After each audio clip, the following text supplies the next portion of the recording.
Hey guys, SK here. Just wanted to let you know in advance that this series comes with a heavy content warning for graphic depictions of violence and abuse, both physical and psychological. The creator also has a small battery of content warnings they wanted to put out front, and we'll list those in full in the description below. Thanks. Alma's changed. She took me in, shook pity on someone like me. She's so kind. My life with Alma is great. She always feeds me the best food. She feeds me things she made herself. She knows how to cook like a wonderful wife. Everything's about her so amazing. I don't know what I'd do without her. After a hard day at work sweeping the windows, my beloved Alma came home to our cute little house. The old lady used to own it, but now it's ours. She was so kind to give this house to us. Hope that nothing bad ever happens. Alma gave me a loving hug with her large arms. Her wings wrapped around me for that extra little chill. I always appreciated it. Alma is so nice and smart. She doesn't have a real mouth anymore, but that's okay. No, I'm having lots of fun. Tomorrow will be Friday. We should go get ready for the weekday storms.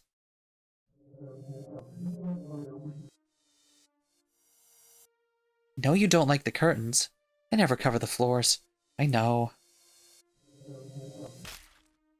Alma hits me. It doesn't hurt. I can handle it.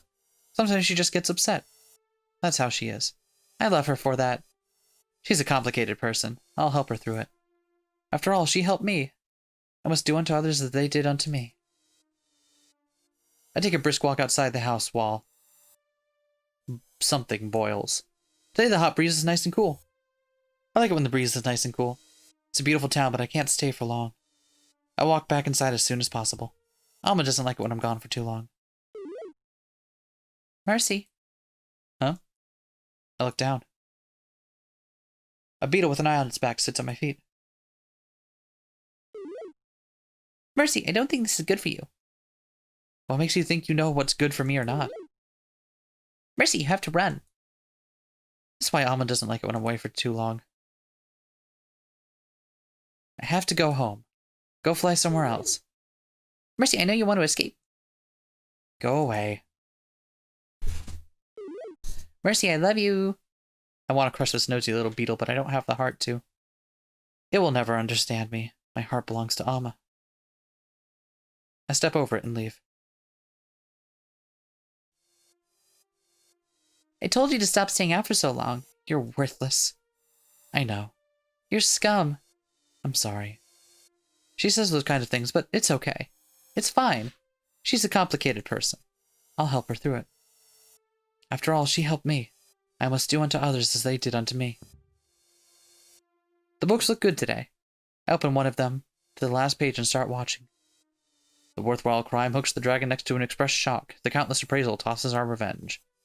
It's one of those kinds of books. The ones that are really hard to understand. Alma can understand them. She's smart. She slaps the book out of my hand because I'm a disgusting freak. What garbage is this? It's good. I like it. You can't, you idiot, so stop trying. Okay. I will go to bed then. I'm not allowed to go to bed. Why? Alma, why can't I go to bed if you don't want me around? You didn't finish dinner. But I did. I finished it. You have to get your serving yourself. She cautiously approaches the pot and picks up the ladle. Alma doesn't even taste it. She throws it against the wall. Oh, this tastes like... At least you tried. Clean up after yourself this time. But I always clean up. Don't talk back to me. Alma's like my mom sometimes. I don't think this is what marriage is like. It's fine. She's a complicated person. I'll help her through it. After all, she helped me. I must do unto others as they did unto me. I go to my room and stand on the bed. I open my eyes, go to sleep. Maybe if I keep being nice to Alma, she'll be nice to me back. I do all these things for her to make sure she's happy. I hope someday she can get better. It's my responsibility to fix her. After all, she helped me. I must do unto others as they did unto me.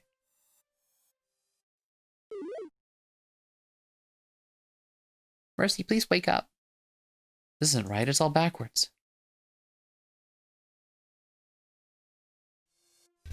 Oh. Alma singing wakes me up. Oh, I didn't mean to go back. Sorry about that. She's singing the song she always used to sing. The song that made me fall in love with her. I just might fall in love all over again. Hope someday she drowns. It's a beautiful song. Thank you. She looks smug. I love Alma so much. We're married. My love with Alma's so great. Today's her day off. She always works so hard for me. Wish she'd be a little more grateful instead of sitting around like a useless piece of shit. I hand her my favorite book to please her. I don't like getting hit. She doesn't hit me. My body hurts. I clean the walls without asking. Alma makes me stop cleaning them. I'm not cleaning it her way, so it's bad. I'll have to start all over again. She can't believe she married someone as useless as me. Alma's mad. She hit me. Alma's so pretty. When I look at her hair and her eyes, I know I found the one. She saved me from all those evil people. She deserves my eternal gratitude. But she's a complicated person. I'll help her through it. After all, she helped me. I must do unto others as they did unto me. Today proves uneventful. I go to sleep again in the same position. I sleep in any other position. Alma gets mad and tells me she can't be seen with me. Sometimes she threatens divorce because I do something wrong. That scares me. I don't want her to leave me. I don't want to be alone again. She needs me and I need her. We're similar people. My life is perfect with Alma. My life is perfect. It will never get any better than this. I can't be mad about this life. Mercy, wake up. Please. Getting tired of this. Oh, Jesus. Alma comes home from work. She looks straight at me with her paper eyes and tilts her paper head. Mercy, work. I know I'll start making dinner. I shouldn't have to tell you what to do, Mercy. Chores are your job. You're smarter than this. I get it. You talking back to me? I am. I clench my fists. Why do you always have to be so mean to me all the time? You were never like this before. Mercy, stop setting such unrealistic expectations for me. What?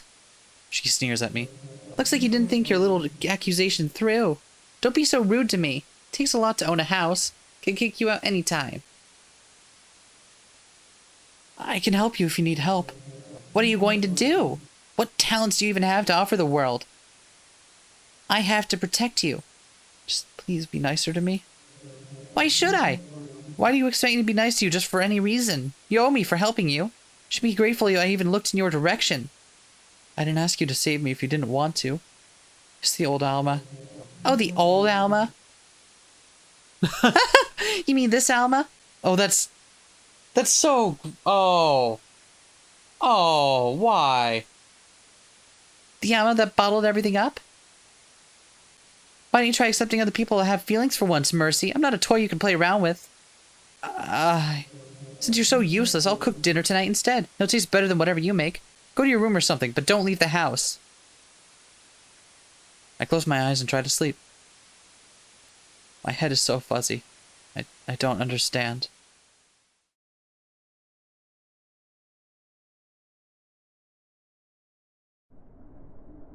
I wake up. Alma is gone. The little beetle crawls under the couch and jumps up and down. Mercy, hurry! We have to run! I don't know how much time I have, but I have to try. I flee out the front door. I have to get out of here. Never again. I'm never going to fall for this again. I'm tired of falling for it. I shoot down the hill, heading straight for the school. Just past the school is that path. Down that path is a place nobody knows. Back then, I couldn't escape or risk my death. Even now, I risk death, but right now, more than anything, I want to run away. I make it. I stare at the path long and hard. I don't know what to do. It's now or never, so why aren't I moving? Mercy. Oh, she found me. You come home this soon now, dear.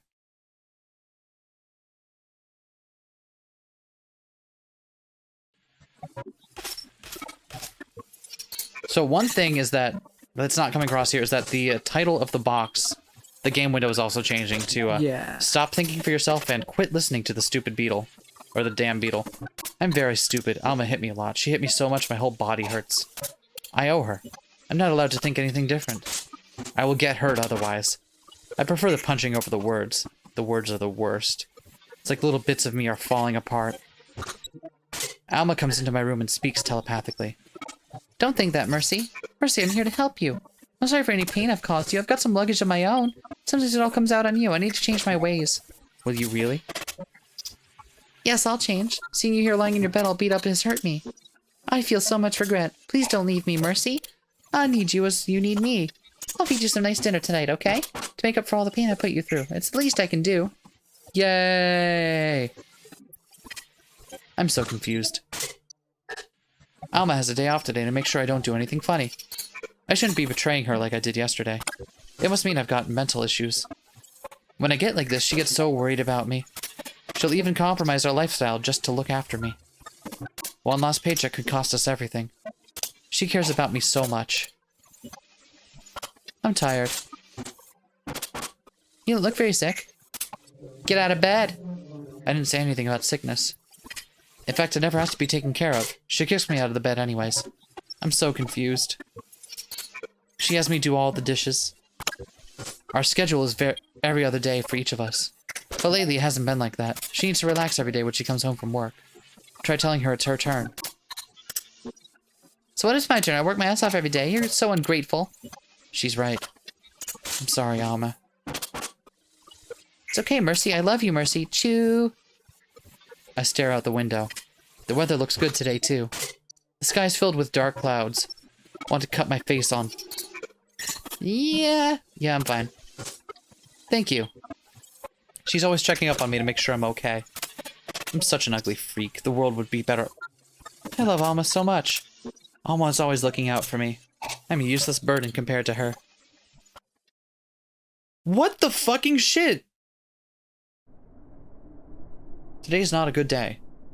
Alma screams at me for putting the books back in out of order. I can't believe we're together. I wish I was dead. Don't say things like that. Don't you realize how I love you so much? Do you want me to kill myself that badly? You're just a coward. She never reads the books. I don't know why she cares so much. It's my special cabinet, Mercy. I'm complicated. You'll have to get used to it. Chew. But I'm tired. Shut up. I'm really tired. Please just let me take a walk. Alma stops yelling. Okay. I was nice about it so she's not mad. But she'll be really mad if I'm late. Well, we have to talk about this. We need a discussion. We need to sit down and sort out our problems. Won't be very productive because Alma can't do anything wrong. The rules of her world apply to everyone except her. I walked outside. Getting fresh air away from Alma clears my vision for now. Whenever I'm around her, everything becomes so strange. I can barely remember the things we do together. All I remember is pain, pain, more pain. I stare at all the dead bodies lying on the ground. This is my fault. No matter what anybody tells me, the guilt won't wash away. Ever since I was little, I've been responsible for everything that's happened. Even the things I couldn't control. I realize this is irrational. Alma helped me notice that. But it's not like I can just wish it away. Do I even have a personality? Am I the crazy girl who gets bullied and nothing else? What worth do I even have as a person? Everyone here is taking it from me. It's been so long, I can't remember the type of person I used to be. Before I was 8. No, maybe even before I was 5. I wanted to run away all the time. This is the only place I've known. Become so dependent on it. Can't imagine any ending other than the horrible death when I think about leaving it. Because that's what everyone told me. But I think you would change that, Mercy. The little beetle with an eye on its back comes to me again. Wait, the beetle has been our page turn icon this entire time. Holy fuck, you're right. I never noticed that. Holy shit, you're right. Please leave me alone. Nope. Do you want to be the beetle? Sure. Why? Because I don't want to. That's not an excuse. Wait, is the page turning us stamping the beetle? I think so.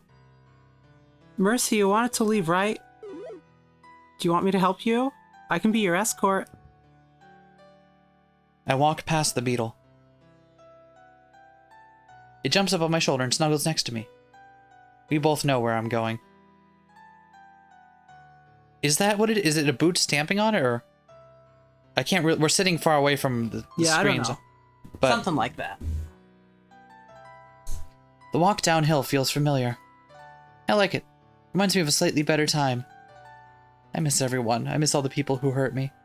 This is wrong. I shouldn't be doing this. I feel so homesick for a place that never felt like one. Before I realize it, I arrive at the school. To my left is the path. Fucking book it. I walk into the school. Heh! I let out a bitter laugh. I picked the easier option again. I found a piece of my personality. It's cowardice. The hallways feel long and winding. Eventually I make it to the stairs. I go up to the second floor like I always used to. It's all distorted and dark in here. Beetles crawl over the walls and wild ink branches grow through the cracks. My messed up vision strikes again, I guess.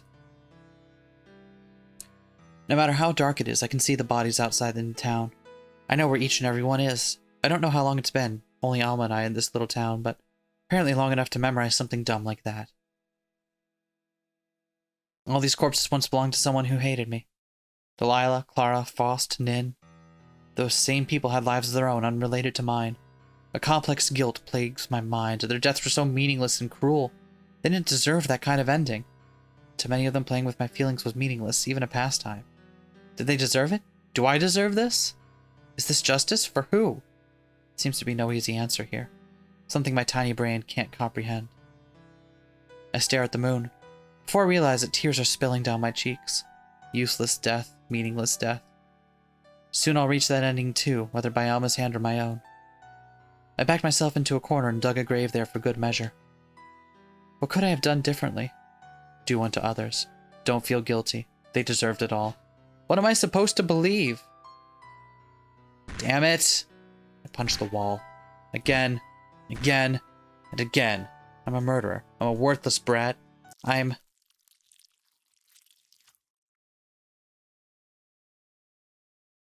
I don't know what this is. You want to be whatever this is? Sure. You're loud.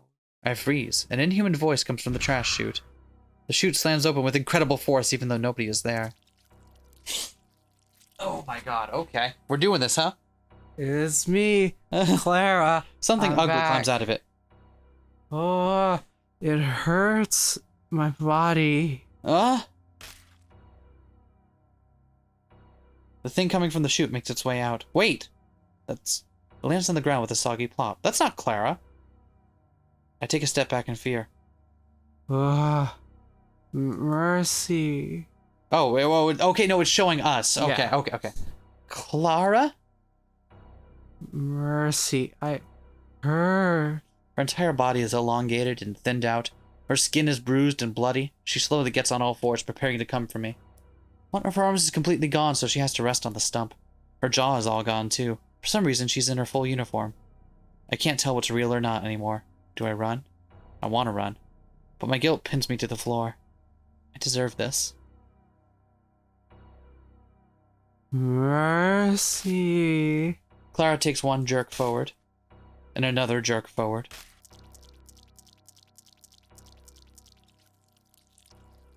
She scuttles towards me at a speed I can't comprehend. So this is it. I'm at peace. Ah.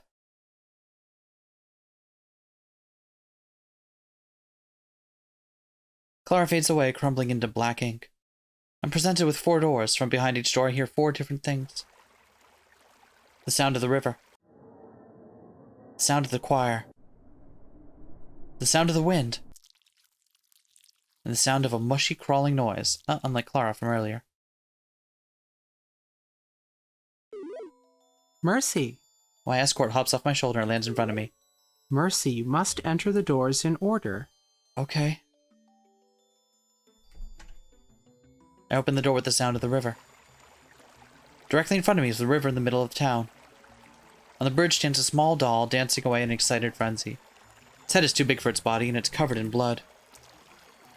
Whenever it moves, an ugly squishing noise comes from inside the sack it's made out of. There's no way God exists. There's no way God exists. Ugh. That must be Faust. I don't really think he deserves to be in such a cute doll. Faust turns to me when he hears me, still dancing. Mercy! He greets me the same way he always did in that mocking tone he loves so much. What do you want? Oh, what do you want? That's the spirit, Mercy. I turn to leave. My escort flies in front of my face, stopping my tracks. No, no, Mercy. He has something good to say. Please listen to him. No mercy for mercy! He just sounds like a broken record to me. Well, people who die from getting their brains blended up can't exactly say new things, but you can learn, even from people like him. I grimace. Faust keeps dancing and dancing, not caring about what the world around him thinks. His squishy little feet break open, getting his insides all over the bridge. I don't care! Whatever. Mercy! What do you want? That's the spirit, Mercy. Survival of the fittest. What are you trying to tell me? Survive! But I'm already surviving. Protect us? Kill the bad things? Be nice in the hopes other people will be nice to me? Oh, wait. It's all bullshit. Ah. You realized that all on your own, didn't you? Maybe I'm a little jealous of you. But I needed that help. I'm too dumb to figure it out for myself. Survive! You trying to tell me to run away too? There's no way. I can't do something like that. I'm too... Survive! Mercy! Why are you trying to help me? There's not much else he can do except dance until all his stuffing's gone. You just happened to come by. So I'm entertainment again. That must mean he's laughing at me because I'm not getting it. This game went weird places. Yeah, it's great. I'm loving it. Also, we're back onto the solfege in the title bar. Remember, like, an hour ago when I was like sure we were about to finish this? Yeah, and then that's not at all what happened. Yeah, no, okay. This is great. This is great. There's no use speaking with that sack of gore anymore, so I exit the room. The next room is the room with the sound of the choir. The church interior lies before us. It's been a long time since I've seen something as nostalgic as this. Mysteriously, there's no actual choir singing. It's coming from a small metal object in the floor I don't recognize, with a weird button on the side and a bunch of holes dotting the front of it. Wandering around the stage is Nin. She keeps scratching at her crushed neck. Alma, why? Alma. Ow! Ma? Her voice sounds like she's constantly out of breath. Blood spurts from her neck every time she speaks. What's wrong with her? Wait, no, what's wrong with her? Well, you see, when your cause of death was getting strangled by your twin sister, she tends to be the only thing on your oxygen-deprived mind. I see. I approach Nin. Nin? Mercy, run! Alma will hurt you. The same message as Faust. This is a useless journey. I turn to leave. Huh? Nin grabs me and turns me back around. Fingernails dig into my skin and split apart. Mercy, please, you have to escape from here. I have to protect you. I promised Delilah. Nin, let me go. I'm sorry. She releases me. Mercy, Alma she hurts. Huh? She hurts inside, just like you. You can't stay with her, or she'll keep using you. Mercy, please. Then I'll let her use me. That's no good. Nin's sudden cry startles me. She makes a few squeaky noises from her crushed throat. Beep.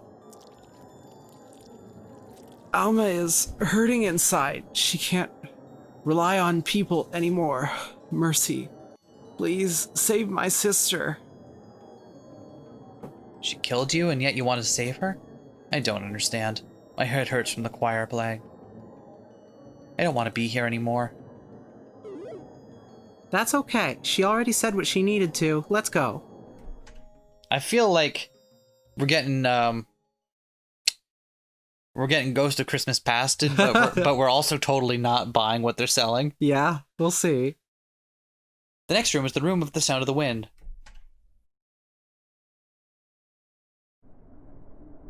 We stand on the hill overlooking the town.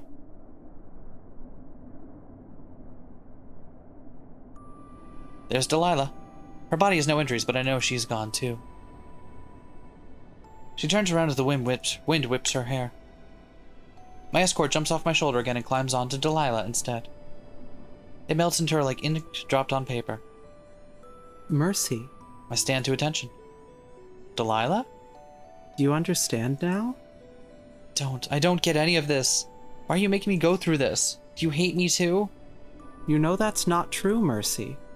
You know a lot of other things too. What's the real reason why you don't want to run from Alma? Various things flash through my mind. Death. Carnage. Torture. I survived all of that, ungrateful until this town's very last breath. Of course I don't want to run from Alma because It's because you want to punish yourself. The wind blows loudly. You know staying with Alma is no good, don't you? Because you're the same. It's not true, You know it's true.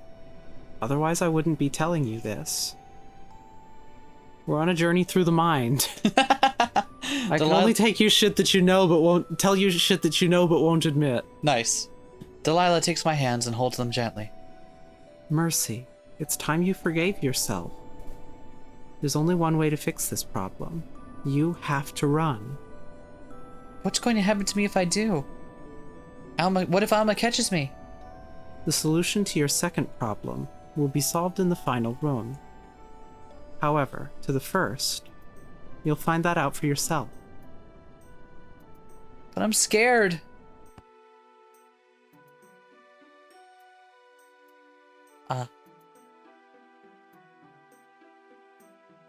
Delilah hugs me tightly. She rubs the back of my head and smiles.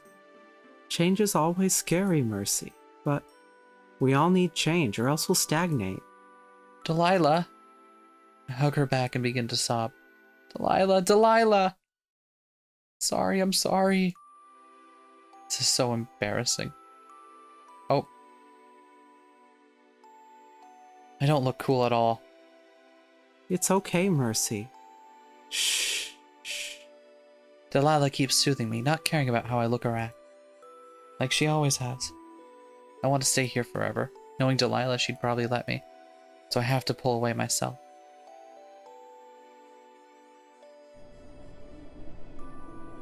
There you go. See? Baby steps. Delilah. I gulp, wiping my tears and sniffing. I've always loved you. But it's no longer the time for that. It's long past the time for that. We shall never have another time like this. It's almost time for you to face Alma. Mercy, I hope someday you're able to escape somewhere far, far away from here. Somewhere nicer. A place where you can start healing. Promise me you'll do that? Okay, I promise. Thank you. Goodbye, Mercy. Every second oh, that's you. Every second I spent with you was amazing in every way.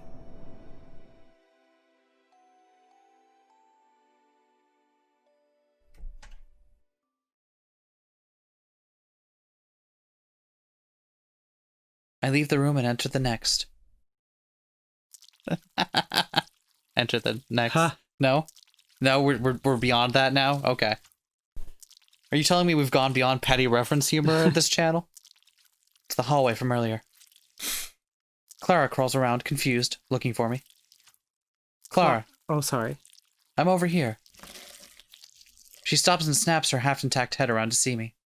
Her tongue flaps around and hits her neck. She crawls toward me at a decent pace and leans on her stubby arm to rummage around in her exposed abdomen with her remaining hand. From her gut, she pulls out her shears. I hold out my hand. Are these why your stomach is wide open? Clara doesn't answer my question, forcing the handle of the shears into my open hand. I'm going back to sleep. Night, Clara. Good night. She goes back.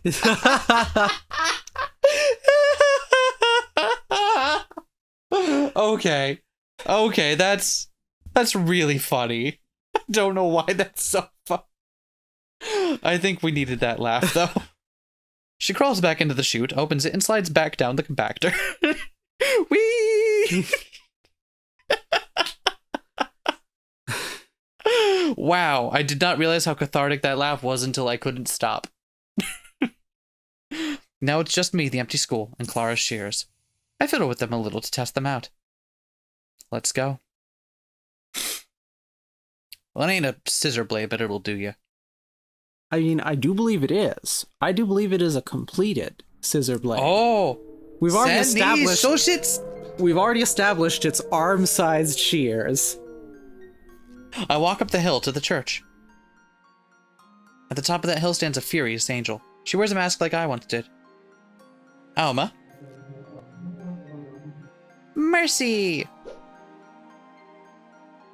That angel swoops down to me, her ink-stained face grinning at me joyfully. She wants to rip me apart like everyone else did. Turn me into her plaything, make me a way to relieve her own insecurities. Because she thinks I'm weak. I was weak. Because she thinks I'm easy to exploit. I am. Mercy, I'm so glad you're back. What did I tell you about walking around for too long? Mercy? The music in this is good. The music in this is way better than I thought it was going to be. I'll be honest here. I'm like low-key wondering where I get this OST. I know. I'm sorry, but I'm done being your toy. Alma, I think it's time we started seeing other people. What? This time, the words come out a little less confidently. I said, I think it's time we started seeing other people. Her wings flap around in confusion. I don't understand. What are you all talking about? Don't be silly. I said, I think it's time we started seeing other people. Mercy, you must be kidding yourself. Where are you going to go? She points at the destroyed church next to us. Are you going to go here? She points at the town filled with dead bodies. Are you going to go there? Points at the empty school. Are you going to go there? She tilts her head, waiting for my answer. No, I'm not going to any of those places. I don't understand. Where else is there to go? Away from here. Inky branches grow near her feet. Mercy, you're being so ridiculous. Tell me why you didn't want to leave. Why you want to leave so bad? I can fix it like I fixed everything else. You can't fix it, Alma. What do you mean? It's you. Steam comes from her anxiously flapping wings. She doesn't get it at all, does she? Do you want me to look different? I can look like this again, no problem. Just say the word and I'll do it. I don't want that. What do you mean you don't want that? The ink trees spread further. Little beetles crawl out of the blossoms blooming on the branches. Mercy, I give you everything you need. Don't you get it? You don't have to leave me. You can stay with me here forever. I'd really appreciate it if you stay forever. You call me names. I never did that. You insult me. I never did that. You take my things from me. I never did that. You've been thinking I'm a gullible idiot this entire time. Even when I met you. Stop making things up just because you're mad. I falter a little. I wonder if I can do this. Am I making it up? I can't tell. What's more real? My words are my illusions. Sure, if Delilah were here, she'd tell me I already know the answer. I'm not making it up. Mercy, you killed people. I am your god. This is your only salvation. Are you really going to leave me with all this unfinished business? It's all around you, lying on the gravel and staining it red. Yes, I am. And we killed people. Huh? What? No, I didn't kill anyone. That was all you. You were the one who goaded me into all of this. Distrusting Delilah, scaring the town, killing Clara. Shut up. You've been planning this from the start, haven't you? To isolate me and keep me to yourself? I said shut up, Mercy. I've had enough. I'm going to kill you. Alma lunges at me. Before she can reach me, I swipe at her face with the shears. She stumbles backwards in pain, ink dripping from her face. Yeah. I take it as my one chance to run. Behind me, the destroyed church begins to crumble into splotches of ink. Alma flaps her wings angrily and comes flying towards me with incredible speed. I'll be faster than her. I'll be faster than her. I'll be faster than her. The illusion crumbles and soils as I pass by it. Houses all melt away into inky little ashes. Mercy, mercy, mercy. If you stop now, then I won't kill you. Mercy. I cross the bridge. The water turns dark, murky, and full of eyes. Mercy, you can't do this to me. You can't. You owe me so much. Mercy, I need you. Please. I pass by the second half of town. The houses all here crumble into inky blotches too. Mercy, where are you going? Please come back, I miss you. Are you just gonna leave me all alone? Mercy! Mercy! I run down as fast as I can, tightly holding on to Clara's shears, never stopping to catch my breath. My legs hurt, the angel comes closer. I can't stop for even a second. It all comes down to this final moment. The path is just ahead of me. Where are you going? Where are you going? You can't leave, you can't do that to me. Alma's voice becomes increasingly distressed, but at that same time, increasingly human. It almost sounds like she's going to cry. A pang of guilt hits me and I nearly stop. But I have to keep going. I pass by the school. Mercy! Don't do it!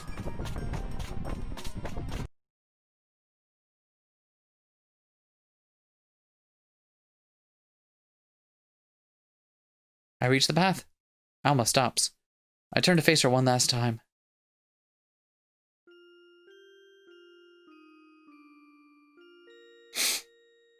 Behind her, the sun rises, basking the inky town with an orange glow. It seems she ended up hurting herself while she struggled to catch me. Her paper body is mangled and inky. She can't fly anymore, much less run. I toss the shears to the ground. I don't need them anymore. Mercy. She holds her hand out to me. Rather, she tries to reach out and grab me. Mercy, please, don't leave me. I'll sing to you again. I'll sing all kinds of songs to you. Alma, I'm sorry. Mercy, you can't, She looks so pathetic. I'd never have thought that behind all the scary and confusing things she told me was this crumbling paper angel. I want so badly to be grabbed, to go back to familiarity. But we'll never get better like this, and it will never be enough for her. I have to cut off her supply to wake her up. I have to go, Alma. Her wings crumple and more and more, eventually becoming non-existent. What are you going to do without me? Neither of us can imagine a world where we're alone. I'll change that. I stand my ground and give her a firm response. I'm going to find my own song. Goodbye, Alma. And thank you for everything. I turn on my heel and walk down that mysterious path. I don't know where it'll lead. Even so, I will continue forward, to the future, singing my own songs. My world is filled with my own song, and it will never become soundless again.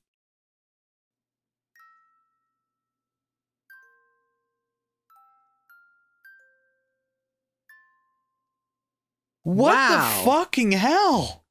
That was something. That was something. That was really good. I have... Gee, whoa. I have no idea what to make of that. Yeah? It's really... Give me a moment here. I definitely felt the theme of, like... The theme of abusive relationships was very clear there. But some of the parts about... Some of the parts about feeling like that this is something that you deserve hit way closer to home than I think I was ready for them to.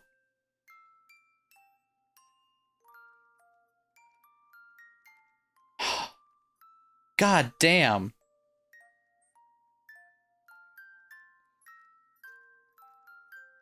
Inspirations. You don't say. You don't say. Monica Magica was an inspiration for this? I'm shocked. Please view the README as well. The websites of the free asset creators are available within the README. Neat. Oh, okay. Thank you, Milk Plus. Hell yeah, that was amazing. That was fucking good. That was fucking incredible. I loved that. Holy shit. What is after info?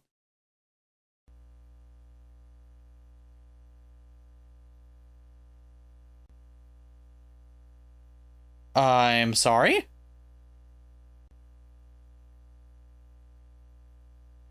Appears to be a disc in the tray. Enter read to view. Okay, reading disc. What? Disk loaded. Disk empty. Load the files to disk. Executing copy. Okay. Are we in a simulation? I don't know about simulation, but we definitely suspected there was something up with the copy. The data on this volume has been labeled sensitive. Continue? All right. Success!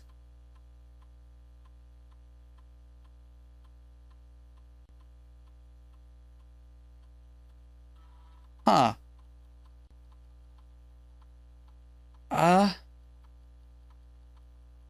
So one of the things I was told is that after finishing the game, we do want to read the README and stuff to get a little bit more context. But what is going on here? Copying of stuff. Okay. We're on block 7. What's so unclear? You know what? It is perfectly damn clear what is happening. To view them now? Why? Do you have to hit Y?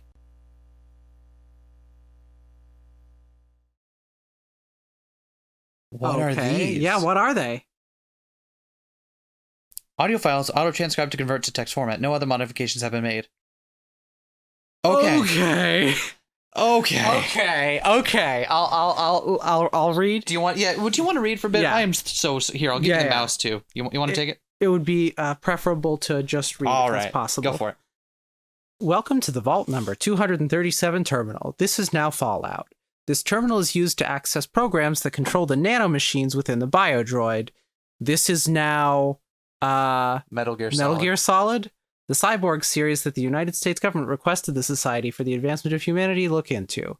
Below are security logs, error logs, and any other logs the administrator may have entered into the system. Thank you for using Kleenex.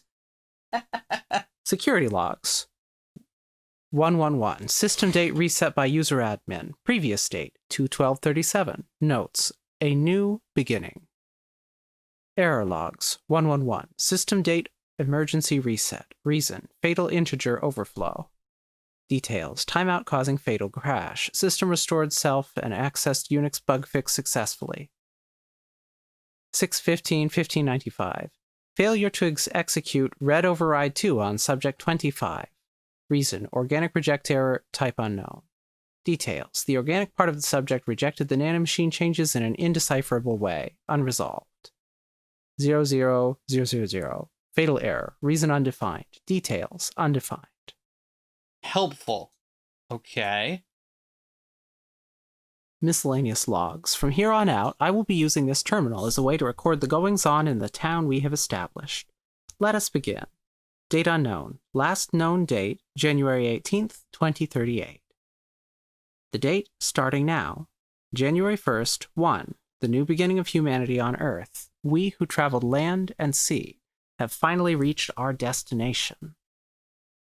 We heard word of the true form of God residing in South America from fellow migrants, but we scoffed. Regardless of who claims they are God, my stance remains.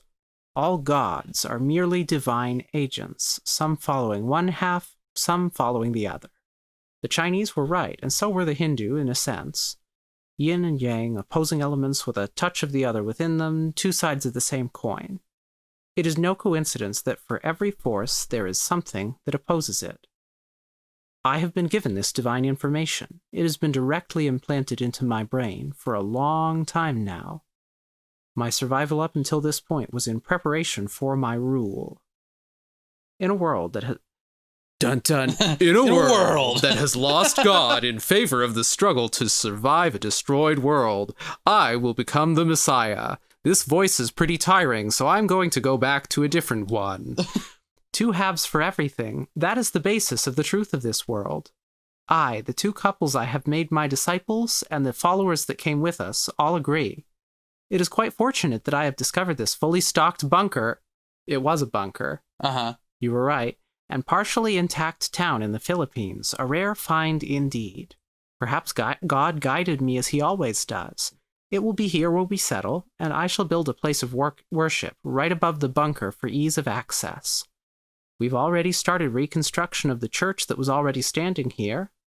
An ally I made, the self-proclaimed royal family of the new kingdom in the Philippines, has promised to assist us. Legally, we are like a micronation, making a land claim without being officially recognized. Our territory is this entire... Oh, sorry. Go for it. Our territory is this entire island, but the town will stay near the largest river. The family has promised to set up a way to make sure no outsiders come in, and have reassured us that Itbayat is undesirable territory. The outsiders had their chance to listen to my preaching, and now they will pay the price. I will make sure we can keep our world together. The past is dead. The future is now. Malik was here. Hashtag Number lead. Tallying our stuff here just to get it all down. Hope you don't mind. And thanks for letting us access the terminal, Doc. I lost my little computer revival pet project when those asshole raiders in Louisiana attacked me, so it's nice to hit my fingers against a keyboard every once in a while. House restorations left, 6 out of 40. Church completion, putting up walls now. School restoration, almost done except for the bell. Maybe we should just make a digital one. We don't even know how you get into the bell tower. Wood, need more, only got 2 bundles of 300 planks left. Jason says either that or we try patching stuff with clay. Stone, lots all for bridge. You know, I was never good at inventory in retail. Maybe we're better off organizing ourselves without a computer. We're used to it now, after all. Entry number 2. Labeling these as entry will prove much less burdensome than trying to remember the date. I am a busy man, after all. Reconstruction of the town has been completed. We've chosen the name Fada for no reason in particular. It simply sounds friendly, nice to the ears, but powerful. Our symbol is an inverted cross. Our representative colors are red and blue. Our clergy uniforms are mainly black and white with gold accents. They're quite beautiful. The royal family sent an artisan to assist us. Speaking of their country, now called Paglaum, I've set up a direct line to the ruling family, but the method was quite strange. They had me force install a new energy source called Flugolite, otherwise it wouldn't be able to connect to their computers. It is a new material that someone discovered to help with rebuilding humanity. When I asked where and who discovered it, they didn't know what to say. But then they replied, a scientist in South America. Interesting. So your nuclear fallout scenario seems to be the right one here. Yeah. This definitely seems to be post-apocalyptic, probably post-nuclear, from the feel of it. Entry number 3. I've been hard at work. We've already created the new generation in this Garden of Eden. And with this, my real work begins.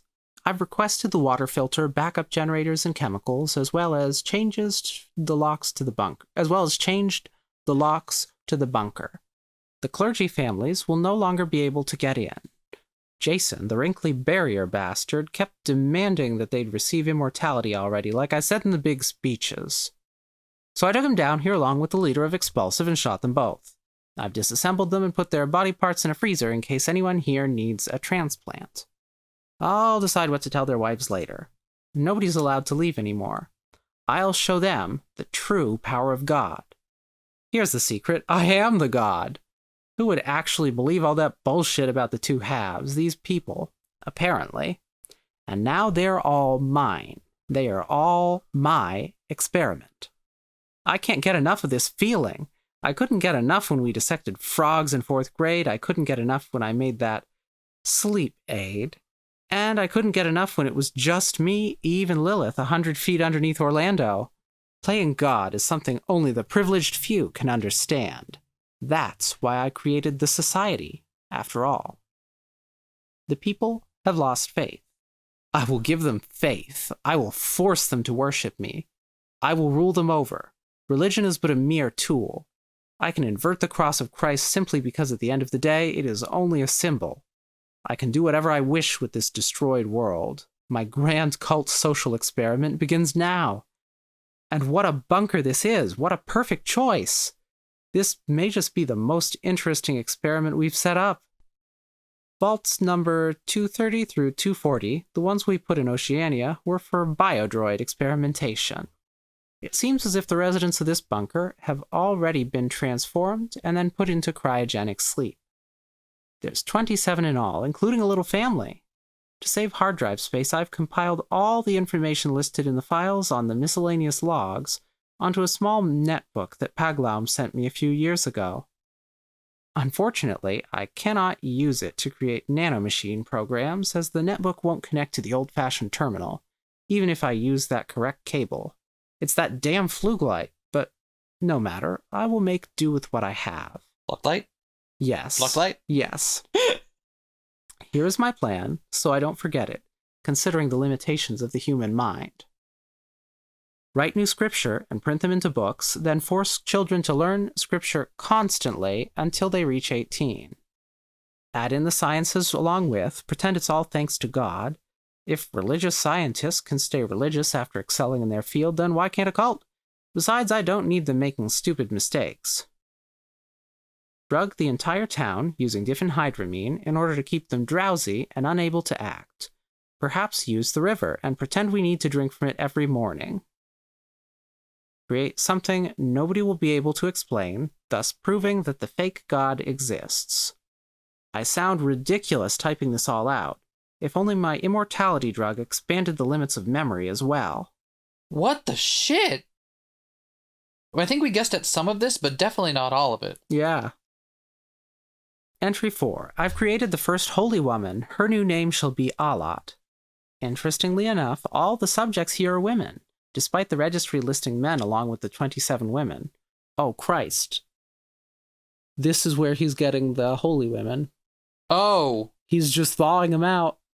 Just putting them in the microwave for a bit. Hello! You've reached the world after the apocalypse. Guess what? It sucks here. Time for you to be our... Oh, Jesus Christ, that's fucked. Interestingly enough, all the subjects here are women, despite the registry listing men along with the 27 women. Perhaps the men were all failed subjects. Perhaps it was a Titanic-like situation when the bombs hit, women and children into the vaults first while the men stayed behind. Regardless, there's mysteriously no logs in this computer at all detailing the scientist's work, aside from the profiles of the successful test subjects. I even had this outlined in the protocol. How frustrating. Unfortunately, this also meant I had to improvise a little with my program. It took a while to get it to work in debug tests, but when I installed it on the first try, it succeeded. It completely overrode this woman's mind. Her profile mentions she was a wealthy British tourist and not on the original bunker registry. I'm sure she'll enjoy this tour as well. Entry 5. Holy shit. Okay, revelation's happening. Yeah. It's working. Everyone loves Alat. People are starting to come to the church just to see her and ask for advice. I made absolutely sure to request the most beautiful robes and even modified her hair and eye colors to make her seem more unreal. There is one problem, however, though it's not too serious. They seem to retain just a little bit of their previous personalities, even after the brainwashing. Alat keeps suggesting that people try and see more than this little town to deal with more philosophical problems, surely due to what must have been her hobby. I've had to correct this a few times. Eventually, I gave up and struck her in private, and she obeyed. Entry 6. Alat has died after only a year. I performed an autopsy, and it appears to be a heart attack from overwork. Did I make a mistake? I gave her proper rest and everything. Entry 7. It only took Bond 3 months to pass. I have already prepared Charles' robes, but it was a bit difficult to explain why Bond suddenly gave out and fell down the stairs to the church. Hold on. 27 subjects? Yeah. So far they're going in alphabetical order. Yaya was at Y. Oh, Christ. She was the last one, and she was the one that was the family that was mentioned, and her 2 kids were there. It was the last resort. Holy fuck. So they were already on, like, god damn. It only took Bond 3 months to pass. I have already prepared Charles' robes, thankfully, but it was a bit difficult to explain why Bond suddenly gave out and fell down the stairs to the church. Thanks to Bond, I believe I have figured out the problem. While Alat was a perfectly healthy woman in her life, Bond suffered from stage 4 leukemia. Her life expectancy was projected to be 2 years at the time of cryostasis, according to her profile. I had already suspected that perhaps the biodroid implements and nanomachine commands were causing strain on the holy women, and this confirms it. This is going to require a special fix. It's been years, but I still know how to make my forbidden medicine. Chal was also a healthy woman, so there's no need to rush the 3D printer shipment. Entry 8. Chal has survived for 23 years now. There are no signs of her breaking down. In other developments, we have now reached a point in our micro-society where there are families of followers dedicated to crafts who pass it on from generation to generation. It makes it easy to track families without surnames without having to rely on some convoluted chart. There are 68 people living here in all. Dell? Entry 14. Is that like a signing as Dell, or was something deleted? Yeah, I don't know. Entry 14. Clergy head Zivora and I... Oh, no, it means that there's been some deleted. Oh, there has. This is the first time we've skipped. Entry 14. The clergy head Zivora and I were forced to do a little population thinning. Paglom sends us only so much food and clothes. To request an increase during a famine would be foolish for many reasons. Entry 53. Added a new part to the scripture calling for morning and evening drinks after Inez blurted out my plans to do so in front of the whole population. How on earth did she memorize my grumbling about it word for word? More importantly, why did she feel a need to say it? They're getting too damn rowdy. We should add on evening drinking did wonders for my already lowering reputation in the middle of a food shortage. Haid has done this before as well. It must be because of the part of the script that defines me as God. I will have to put in some if statements to fix this outburst problem. Entry 54. I'm getting sick just looking at them. Entry 55. Did some more population thinning. We have introduced more laws and punishments as well. Torture tools have been developed for public demonstrations. Entry 68. A failed rebellion was quickly subdued by Ray's mighty strength. Hopefully this bodyguard trend will continue. In fact, I will add in a requirement and make it so. The remaining women available were all members of the AFP or U.S. Armed Forces in some capacity, with 2 of them being high-ranked officials. The shit. Entry 88. Paglom sent me a battery-operated, not Flugelite, audio recording device as I requested. There are some things I simply can't remember even right after they happened, due to the limitations of my human mind as stated previously. Living for hundreds of years has impaired my memory functions. Therefore, I will use this recording device to record anything I assume will be significant. Things that actually turn out to be significant will be uploaded onto the computer. I've set the recording limit to 10 minutes to keep it from getting too lengthy and taking up too much space, but also to make sure it doesn't abruptly cut off when something good happens. In related news, negotiating to get the damn thing was difficult.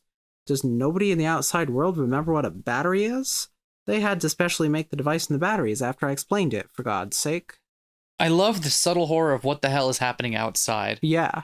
And also, it seems like that means he's been pruning the entries himself. Yeah. To get rid of the stuff that wasn't important for him to remember. Entry 89. Flugelite has scorned me once again. It took 3 hours to get the lines back up. Right in the middle of my conversation with the newly selected Prime Minister, too. I don't understand this energy source. Entry 90. I'm apprehensive about continuing to drink from the clean water in the bunker. What if the river becomes polluted somehow and we have no extra clean water? I should start joining everyone else. Maybe it'll boost morale to have the leader alongside the masses. You dipshit. Oh no. You forgot. He forgot he was drugging the water. Oh fuck, he totally did. Bothers me that there's no audio during this part. I mean, why would there be? We're reading the text logs. What would it be? Keyboard clacking as we scroll through? I was about to just grab our keyboard and clack. That would probably be a poor choice. Hold on. Hold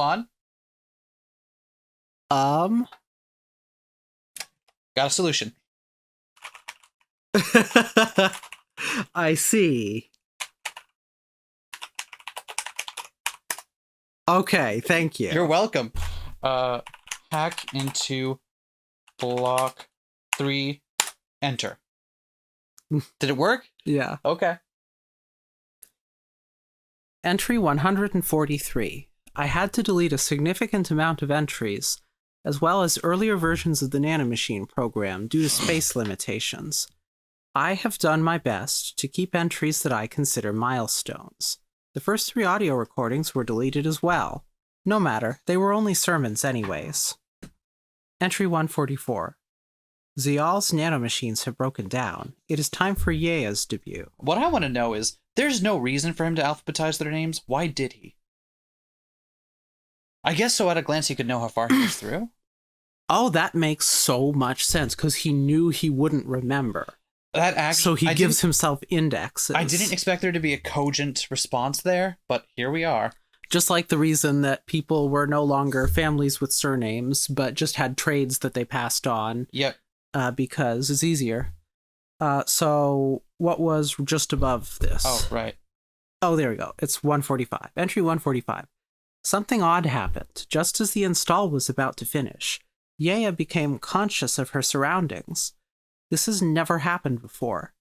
The error, organic reject error, type unknown, appeared on the screen, and the tranquilizing process abruptly stopped, allowing her to rip off her machinery and get near me. I turned on the recorder at the point where she started to storm towards me. All while she screamed, "That's not my name!" She'd clutch her head as if in pain, and then she powered down. When I turned her back on, she acted like previous holy women did on initial startup. Audio transcription 1. Loud pounding. Wait, who was Yea? Was it you? Yeah. Okay, go for it. Who the hell are you? Head, my head! What the? Objects clattering.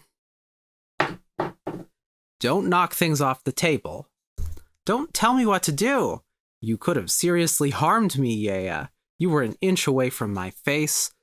That's not my name. That's not my name. That's not my name. Calm down. I order you to calm down.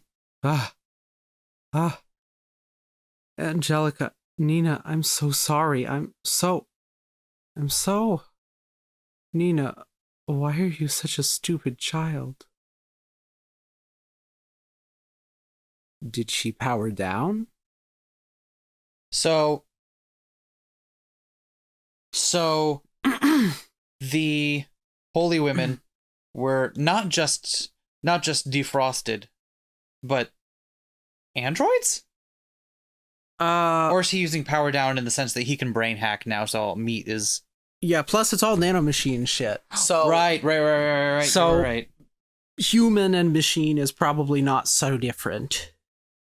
What game is this? Deus Ex? I don't know why a battler voice came out for a moment, but... Entry 146. Yea is bugged.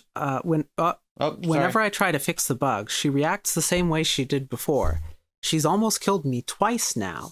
To begin with, her eye colors are reversed. Normally, both eyes change, depending on what mode the Holy Woman enters. But her right eye will display the opposite. This could be due to the eye injury she sustained in the Second Korean War, as stated in her file.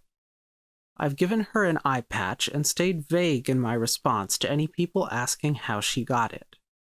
Speaking of her modes, they don't work as they should either. It's set so that they can change modes on a dime, but every time Yaya powers on, she's stuck in whatever mode the nanomachines randomly decide on that day. And when she's in expulsive mode, she's incredibly aggressive. I've subdued it with physical aggression of my own, however, she is still incredibly cold to other citizens. If they ask her for advice, she gives one-word answers and a cruel glare. What happened during install? I may never know, and it kills me. Entry 147. Perhaps I should factor motherly instinct into this tiresome bug. I tried one last time to debug her. While she didn't try and kill me, she could only whimper and sob. I couldn't access the nanomachines at all. It kept giving me access denied, despite the fact I was running with admin privileges. She wouldn't stop muttering Angelica and Nina even after disconnect. I was forced to power her off to make her stop. I then had a hunch. Sure enough, when I checked the profile on the netbook, the last two subjects' names were Angelica Navarro and Nina Navarro, matching Yaya's old surname of Navarro. These twins are her children. I never programmed out the lapse of control that causes the Holy Woman to subtly act as she did in life.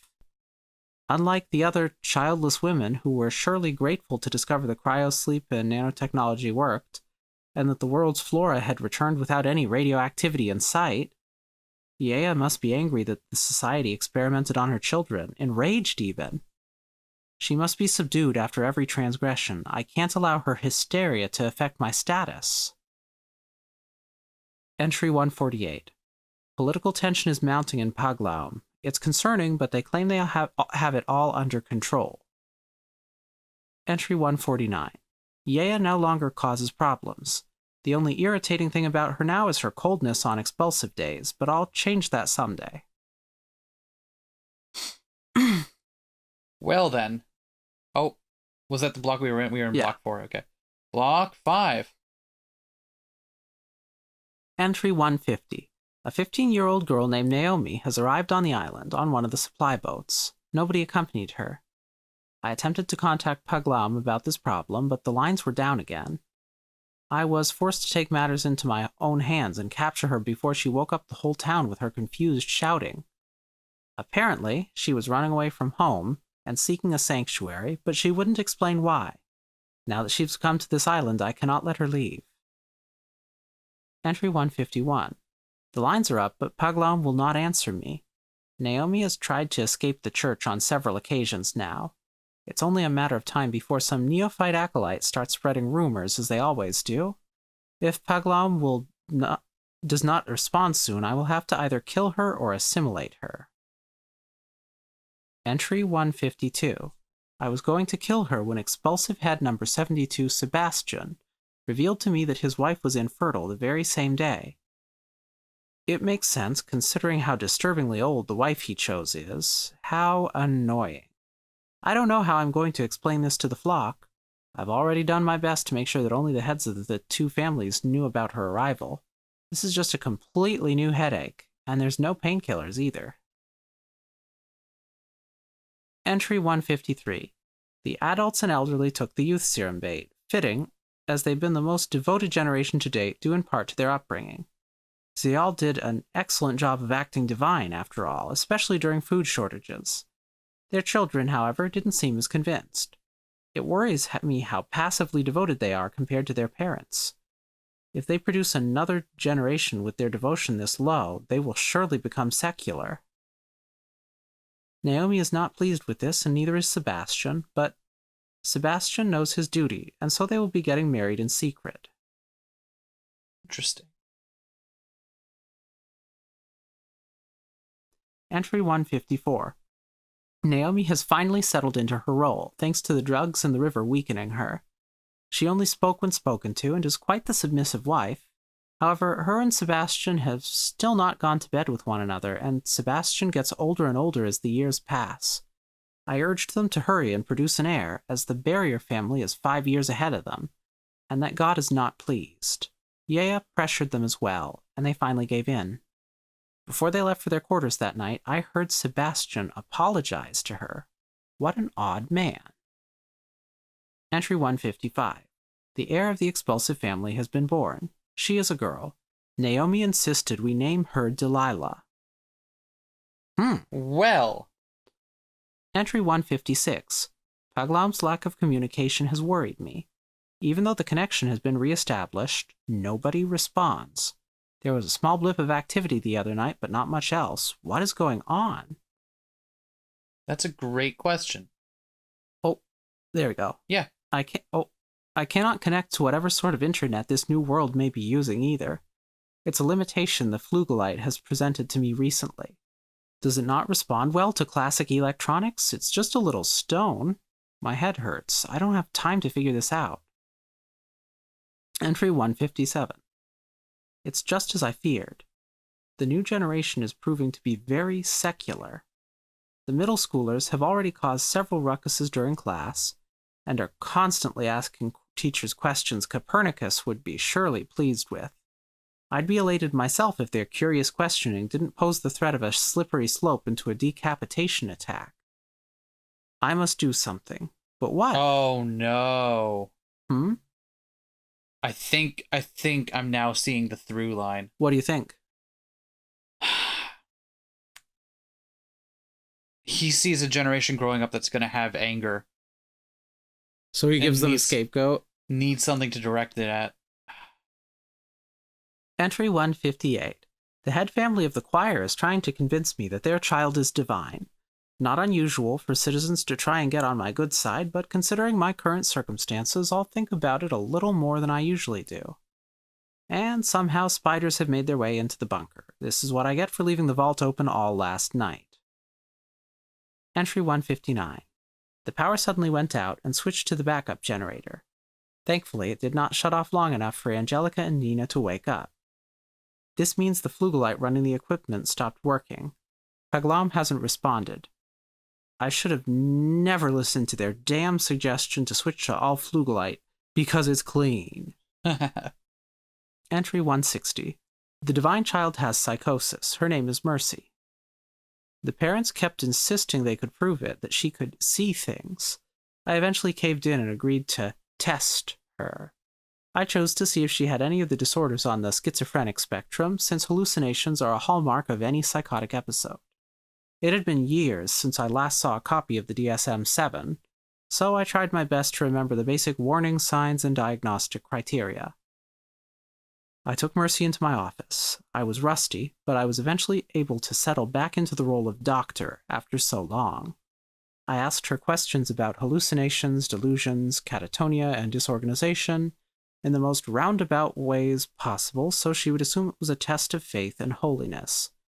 Since she is a child, she doesn't completely fit the criteria for any adult disorders, but the psychosis and mild depression are certainly there. She will become less lucid as she gets older, but for now, this is a good short-term solution to the faith problem. I agreed to let them live in the church as honorary guests, and I will be making my statement tomorrow. Entry 161. The adults are convinced, the elderly are certainly convinced, but the children seem bored. The first few times they were impressed, but after a while it turned stagnant fast. Some cruel teenagers even tried to ask Mercy inappropriate questions before getting shooed out by acolytes.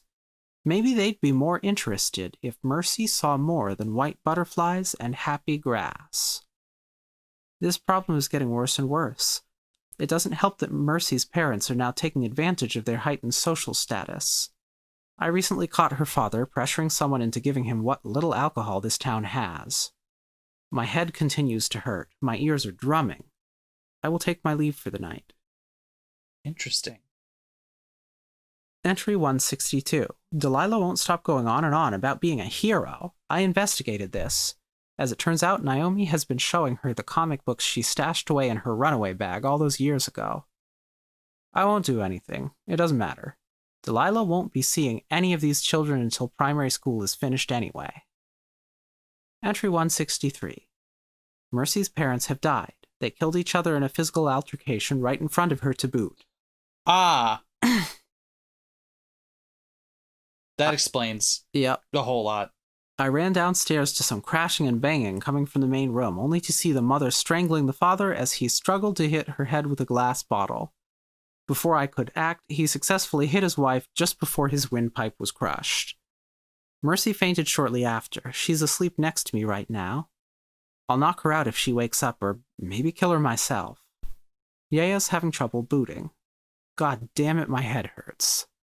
Headache. Entry 164. Mercy doesn't seem to remember exactly what happened last night. All she knows is her parents died. She cried and cried so much that the flock present that morning watched her have a breakdown right in the middle of a vision. I was forced to explain what happened, leaving out the fine details. Heart failure. I always say it's heart failure. Everyone always falls for heart failure. Entry 165. We're running out of canned food from Paglaum. Surprise, surprise, they still won't respond. I'm going to have to start feeding everyone the old military rations in this bunker. Entry 166.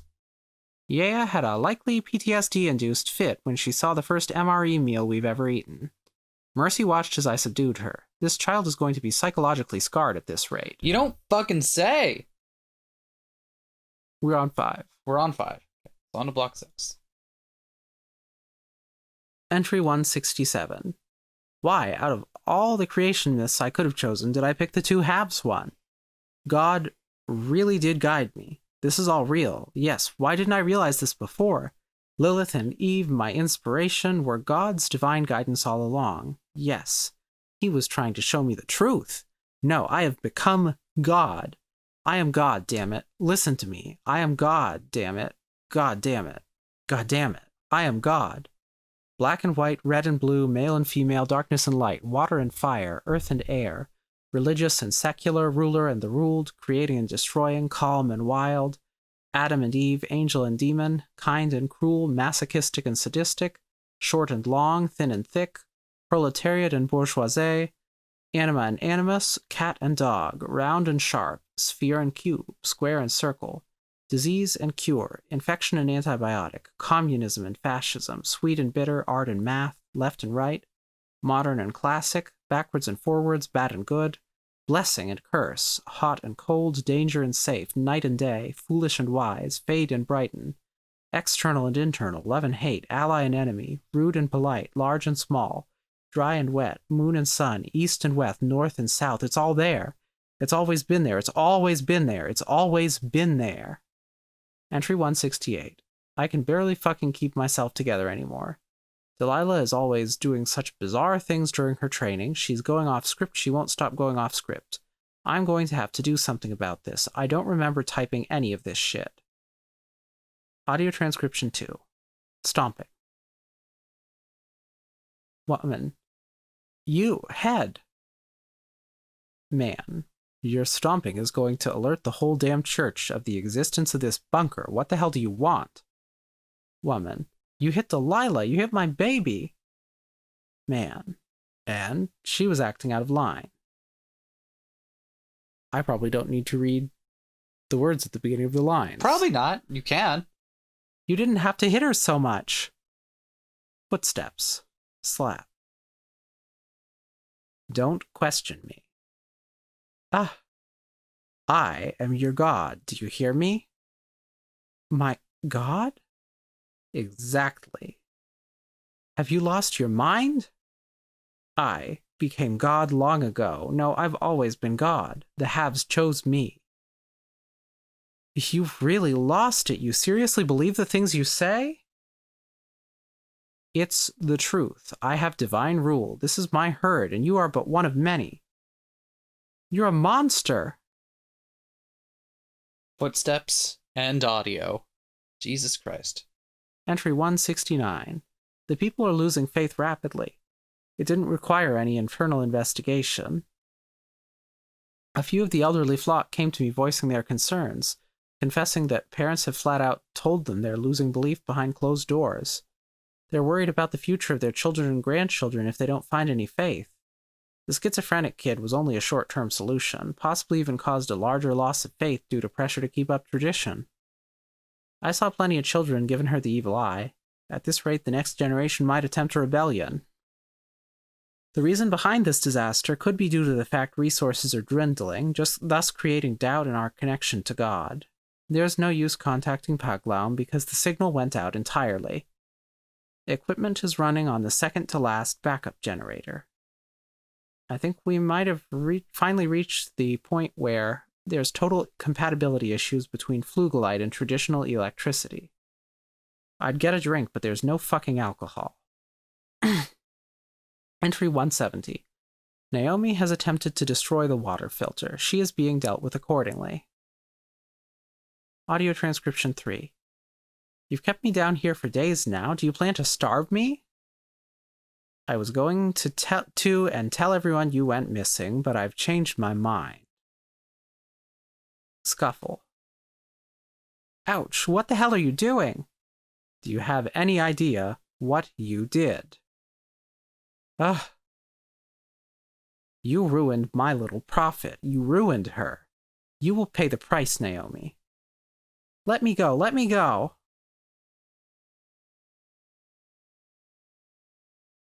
Entry 171. Naomi received her punishment last night. Her daughter didn't come and watch. She was too scared.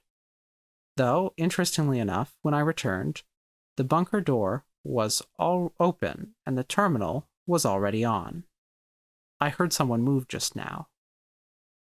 Luckily for you, I will not pursue you, as I require rest, but you better not get any ideas. Interesting. So wait, who do we think that was then? Delilah? Maybe. Entry 172. This is more of a continuation of the previous entry. Mercy's hallucinations have suddenly become frightening, hence Naomi's punishment. I thought I was seeing things when I saw someone else near the river, but my fears have been confirmed.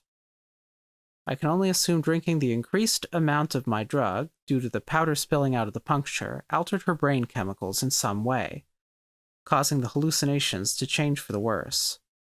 Initially, I fretted total rebellion after she's uncovered as a fraud, but after thinking it over, I realized this could be an opportunity to put the fear of God back into the people. The fear of cruel punishment will only work for so long, and then they will rebel against you when the fear becomes too much. But with an invisible inhuman entity's threat looming over you, it's different. After all, none of these people know what a mental illness is. It might as well be the same as the curse of demonic entities. You poor child. May the people have mercy on you. Perhaps you were named that for a reason. Oh, yeah, yep. Not the way I thought it was going to come out, but yep. Entry 173. This is more effective than I thought. Even Yea is getting in on the fun, or perhaps that's just her programming responding appropriately to an unplanned situation. I've created the perfect program. While the children don't exactly try to understand it, they seem to enjoy kicking Mercy around. Even some of the less religious adults have talked all about how sad Mercy's situation is, like they were watching some god-awful TV drama serial. Human beings can get truly ugly when they feel like it. Says the man who... Okay, never mind. The irony of that is clear, right? In other excellent news, there's a growing sense of tension between generations who disagree on how to treat Mercy. The elderly want to try and protect her, the adults just want to leave her be, and the children, of course, find pleasure in bullying her to relieve their stress. If this division continues, I will have no choice but to become their unifying voice in the most passive way possible and point at the real bad guy in private, divide and conquer. But just in case, I've slightly increased the drug dosage. Entry 174. My God-given bodyguard won't stop fucking things up. Make up your mind. You hate the kid or do you love the kid? I get it, you miss your kids. I get it. You're so irritating. Entry 175. The teachers keep telling me that Faust brat from the Carpenting family won't stop asking ridiculous questions during class. People already accepted that the facts contained within the book are the result of God's powers, so what the hell makes this generation any difference? Is it really due to the food shortage? Wait. No. How could I have been such a damn fool? The MREs say, made in the US right there on the package. That sharp little brat must have figured it out along with all his little friends. Do I tell them a lie or a half-truth? Or perhaps the full truth, that the dual god existed in the US too? Yes, that's perfect. I'll make sure of it tomorrow. The job of a god is to control his people through any means necessary. Ethics do not exist to the Lord, as he is above them. I am the one who leads the world to the final grand stage. Entry 176. The time for smooth sailing has come to an abrupt end. Mercy has killed Yaya, and I never received the shipment of new biodroids from the other vault as I was promised, like every other damn thing they promised me. There's no time. I'll have to use the twins. They're too weak and small to protect me alone, so I'll use both of them like I planned, but I can't separate the program in time. I'll just change their hair and eyes and threaten them or something. Damn it. One. I need a new keyboard.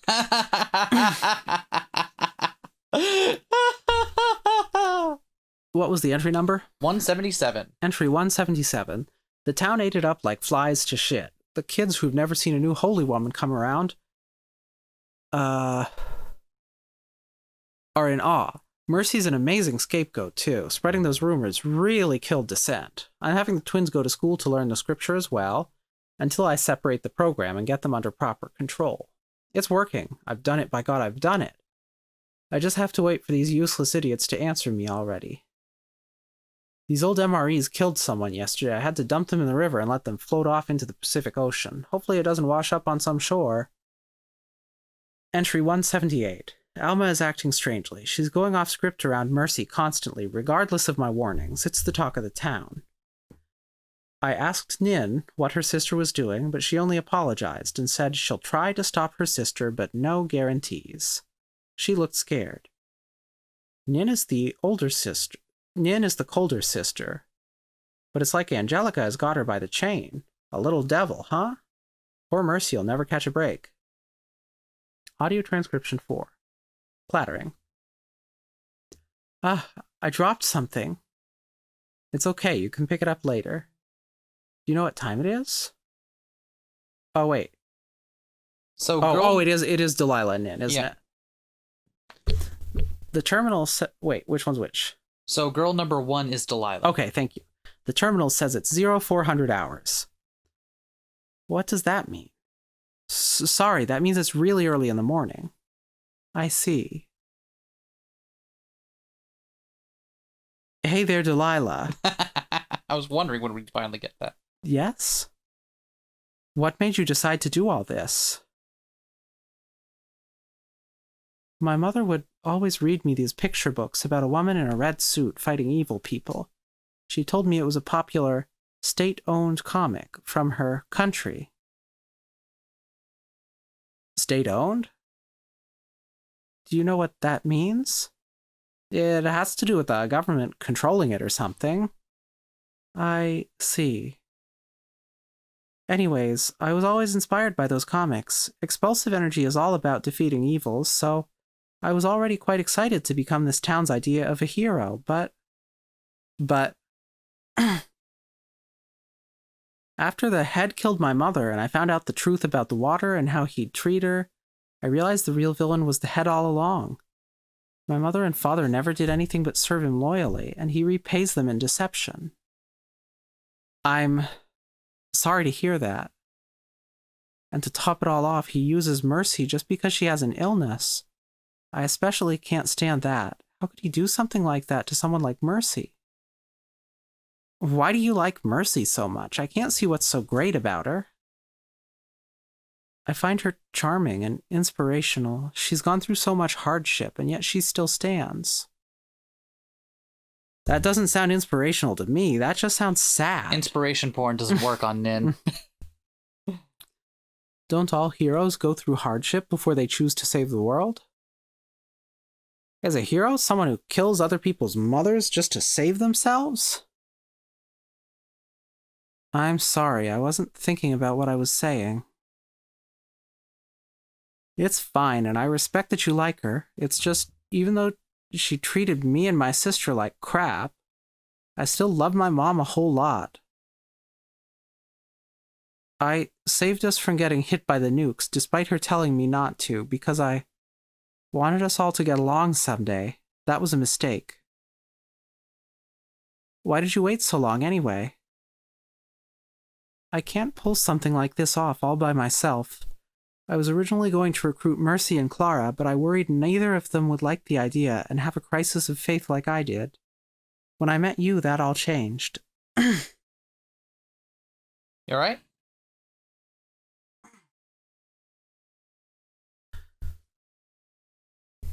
Oh, okay. You told me there was something you needed to tell me about Alma? Oh, right.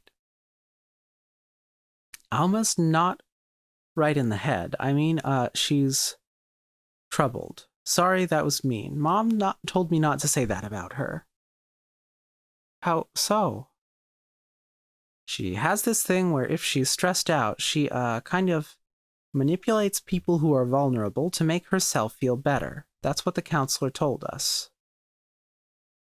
People who are vulnerable? Yeah, like Mercy. Go on. Basically, she sees someone who's in trouble, and she thinks to herself she has to help them. But it's a trap. She's only in it to make her feel better about herself. And she ends up helping those people the same way my mom did. By treating them like shit and hitting them. Is Mercy in trouble? I think she is. She won't stop talking to her. We were doing so good. She was doing so good. She hadn't harassed anyone for 5 months. Partly because we moved to Itbayat, and partly because of therapy.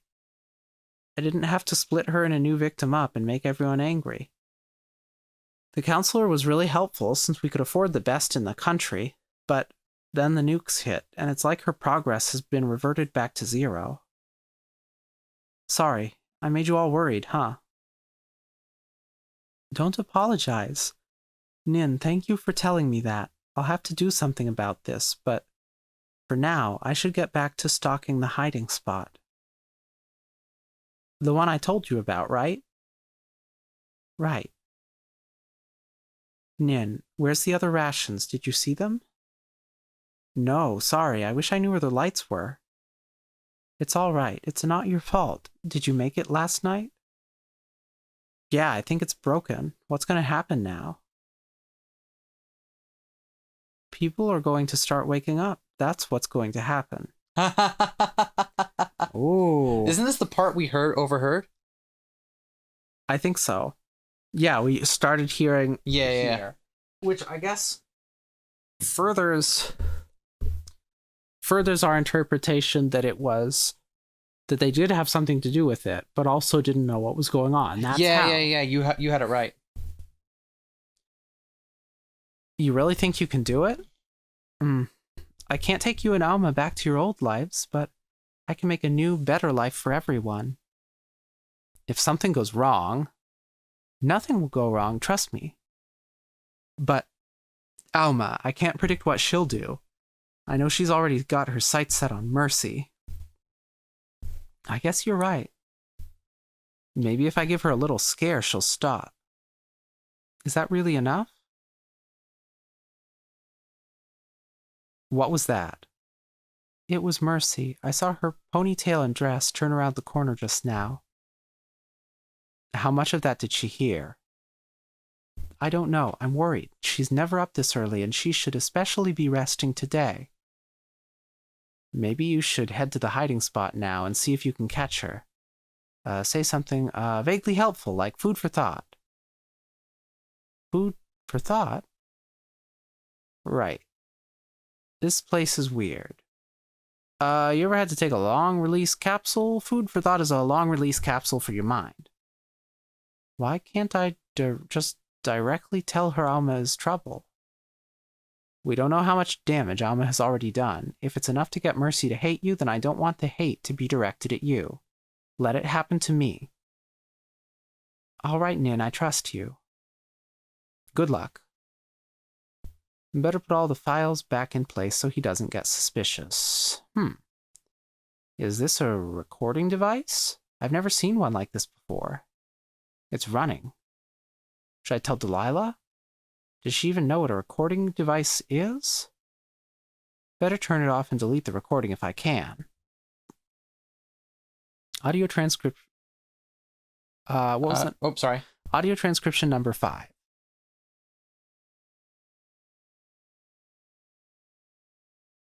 Oh, okay. So Girl 2 is Alma, Girl 1 is Nin. Yeah. Sir, please, just give us one more day like this. Please, I'm begging you. You will come with me to the bunker now. Please, you don't understand.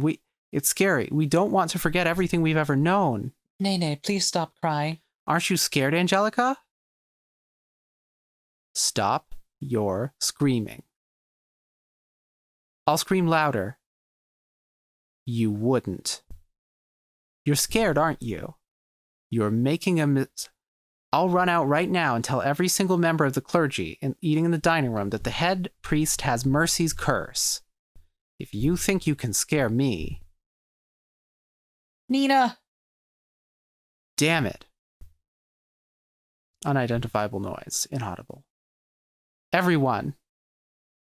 I hope you're enjoying your meal. Nin wanted to see how you were all doing. Fine, have your damn extra day, but I'll make sure there's nothing left in that little skull of yours tomorrow night. Fine. Nina! What the shit? That was block 7. Yep. Block 8. Entry 179. How did those little sneaks stay under my radar for so long? How? Everyone's losing their damn mind. I only just recently discovered the water filter has been damaged after properly listening to the audio file I found in the recorder last night. There was a half-ton... I was wondering if that's... Water filter? Yep. I was specifically wondering, like, things like insects crawling everywhere and, like, reality melting into ink and so on, and a pink thing in the river... And is this guy just overdosing is someone just overdosing everyone on Benadryl? Ah. And that was correct. Literally what it is. That was literally correct. I should have said it aloud at the time, because then I would have seemed way more on top of things. There was a half-ton of diphenhydramine in the damn thing, and now it's all in the river. Why? Oh, fuck. She took those comics seriously, didn't she? She thinks I'm some villain, huh? Well, guess what, sweetheart? Reality doesn't work. I hear banging. Entry 180. Leaving this bunker is now out of the question. I took one look outside and saw carnage. The teenagers have banded together to take over the town. It's only natural, considering they're at the stage in their lives filled with the struggle of self-discovery. But I didn't think their teen angst was so bad they wanted to kill people over it. The drugs probably whipped them into a frenzy. Anyways, they noticed me and came running, so now I'm stuck here. Entry number who gives a fuck. I still hear them banging shit upstairs. Some of them are screaming out nonsense. Something about spiders. An entry. It's gone quiet. Entry number. I quickly discovered that it is not safe yet. The second I opened the bunker door, I was greeted with the corpse of Sebastian staring at me from the backyard corridor. That was the last thing I saw before Delilah, mourning her father's corpse, noticed me. I've shut the bunker. So this is what happened to Delilah. Yeah, she'll be here any minute now. That's fine, that's all fine. I've got 3 bullets left still. Conservation is key. Damn. Honestly, hundreds of years and only using half a clip, that's the kind of conservation of resources you usually resort for, like, I don't know, ethers in your Pokemon game. Audio transcription 6. Muffled rumbling. And here she comes. Footsteps. You. Hello, Delilah. I see you've got yourself a weapon, too. The execution poles? Don't look so smug when you have nothing. This is the end for you. I've been preparing for this my whole life. Preparing for what?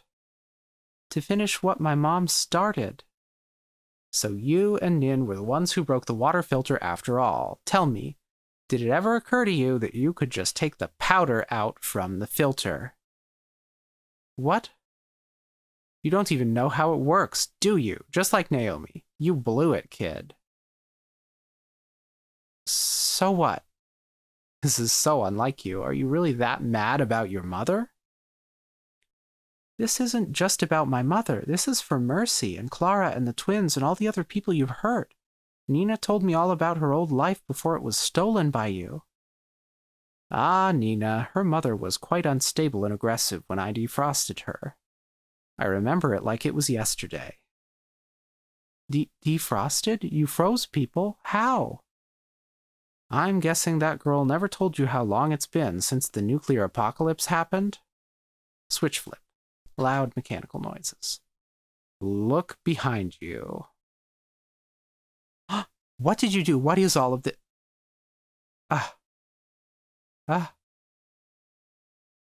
They're deceased, but I'm keeping them to see if I can get new nanomachines someday. My immortality drug doesn't work on machines, you see. I'm assuming you read the most recent entries in the terminal the night you snuck in here, but never bothered to go any further, considering you didn't even know what was hidden here. What a shame. Yaya's descent wasn't that far back either. Your mother taught you all about being a hero, but forgot to mention her propaganda collections don't reflect reality. It's nostalgic. You're acting just like... Why is the building shaking? What the... Mercy, I'm sorry.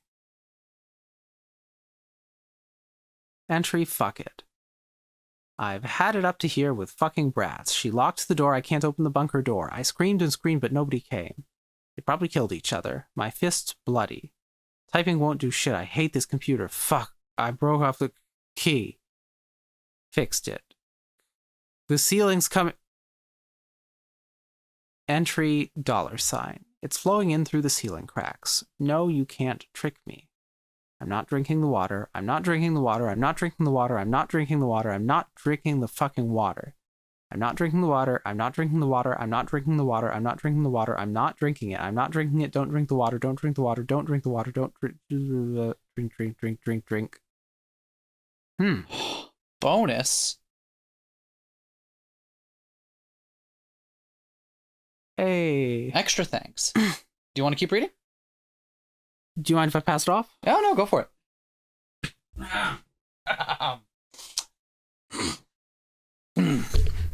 Thank you for making it this far. I hope you all read the information named Block 1 and so forth as well. I'm glad you decided to check out my game and give it a try. Whether you liked it or didn't like it, I'm extremely happy that there's someone out here who can hear my voice. If you would like to write reviews for things on a blog of some sort, please share what you've thought with me. Feel free to use contact milkplusvisual.com for this purpose. Reviews help me, as I'm an amateur and will still have a lot to learn. The victims of abuse and neglect. Without sharing any details, the overall theme and resolution makes this story personal to me. It's personal to you for the same reasons, then I'm glad. I'll be even happier if it helped you in some way.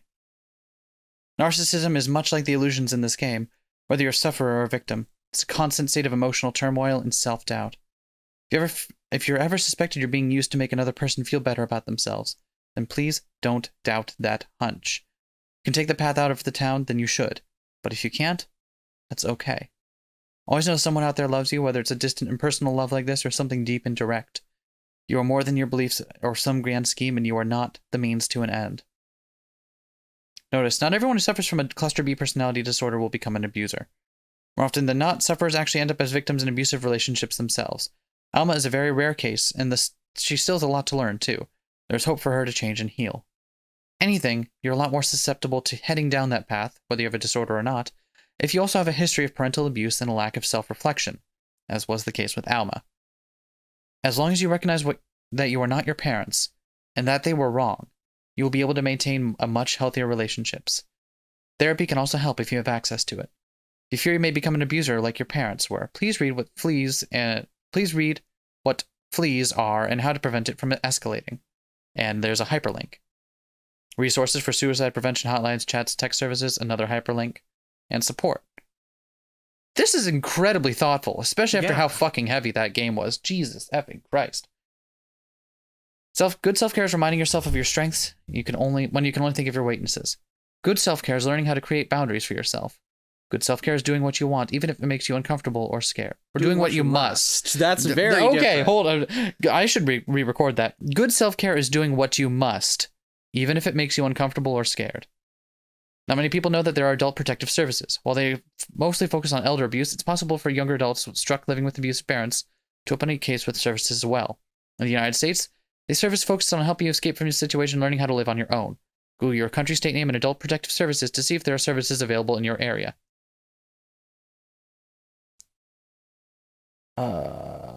We did not read pre-V 2.0 soundless, so I don't know about Lilith. Flugalite. Well, we should... I've read pre-V 2.0 soundless. Where did Lilith go? You most likely have a hunch. Your hunch is correct. Okay, whatever that cryptic-ass thing means. Flugelite, the clean energy used in the New World. If all goes well, you'll find out the full details of this energy eventually. You're going to do anything else with Soundless? There's currently a short supplementary novel in development featuring Nin. Please follow Milk Plus on social media for updates. In the distant future, if Soundless gets enough interest now, I'd be open to remakes the Attic route system. I feel like it would be quite interesting if you could change the outcome of this sad story, perhaps it'd make it even sadder. But right now, please accept Soundless as this amateur's first tiny little game. Wow. Tiny little... Wow. Are you fucking... That is a tour de force for a game 1. That is like... Jesus. Nothing wrong with a kinetic novel, especially not a damn good one like this. Jesus Christ, yeah. God, that's like opening up, coming out, and being like, hello, I'm Led Zeppelin. Whatever Mr. Zeppelin was doing. I wanted to test my abilities with the basics of the medium, and it felt like the best way to do that this time was a kinetic novel. And it worked well. Yeah. Where do we go from here? As of this update, a teaser site has already been released for a new project, Polychromania. You can view it here. We're also working with our next release, 7388 itch page. What does it say on bonus 2? What? It's the hot new meme of 2037. What the fuck? I do not speak Tagalog, so it may be inaccurate. I did my best to research the simple grammar rules. A family photo. It's the hot new meme of 2037. Aww. Thank you for playing. Jesus fucking Christ. That is such a goddamn beautiful game. It's... I'm going to need some time to ruminate over this, but holy shit. Know that we recorded all of these in one very long recording day. Yeah. How long to beat listed it at 3 hours, so I thought it would maybe take us 4 or 5 or so. No, we've been at the point that we were convinced was the end was the halfway point. Oh, Jesus Christ. You got us. We've been at this for like 6, 7 hours now. I'm glad we did. I'm glad we did too, because holy shit, this game is amazing, and I'm happy Mercy was able to walk down that path at the end. Yeah.